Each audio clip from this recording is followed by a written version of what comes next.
आप गीत का जवाब दिया। मैं पूरा मेरा किसी से लड़ाई नहीं है कि तोहरा पके हुदा के तो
हो गए हाँ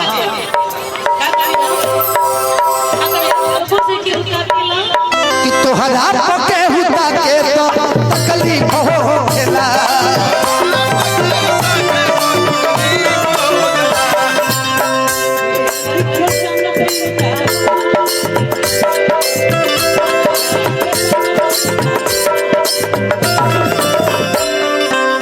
हेलो रही जा कहिए। हमारे बीच में भोजपुरी जगत की बहुत प्यारी गायिका नेहा सिंह निष्ठा का भी आगमन हुआ है। मैं आपका स्वागत और अभिनंदन करता हूं। 10 मिनट में आएंगे आप, 1 मिनट आइए। प्रियंका इधर आइए। कलाकार को साधारण बनना चाहिए, मंच पे आइए, साथ में मिलकर आप लोग जवाब सवाल में गाना, झगड़ा नहीं। आओ अच्छा तो कलाकारी नहीं है ना होला, बोल मारे ला तो तू बोल मारो, तरह के रोकले बा तभी चलो। हम कहते कि जौन विवाद होता ना बड़ी एक दिन जे विवाद कर तो मंच पर झोटा झोटी कह कर लड़ लो, ठीक रही। एक दिन लड़ ले बोलो जहां चले हो जाई बस काम तमाम हो जाए।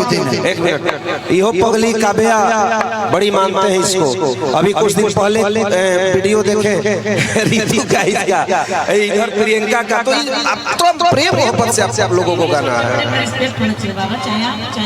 हाँ शायद आप छोटी लेकिन आप ये बोलेंगे कि बारे में जानते हैं।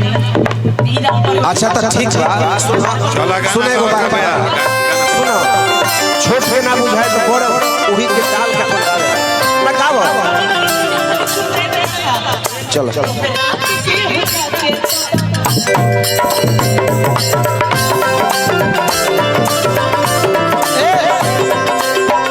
के नहीं खे जानत तहरा बारे में, के नहीं खे जानत तहरा बारे में। मन हम हम दोनों लोग को कहें भाई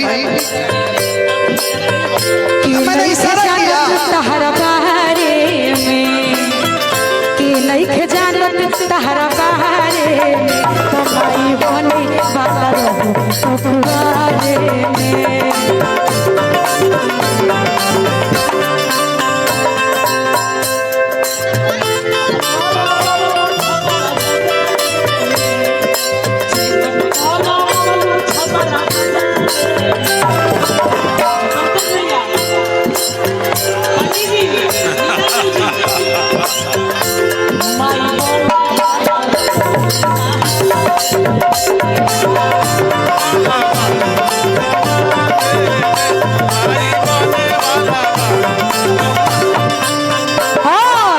चेकअप करो बबलू बनारस बाजारे में, हेलो चेकअप करो बबलू बनारस बाजारे में, कमाई बने वाला रहो उतारे में। हेलो सिवान के लइका सियल सहारा में, सिवान के लइका सियल सहारा में, कमाई बने वाला रहो तुम्हारे में। और क्या भैया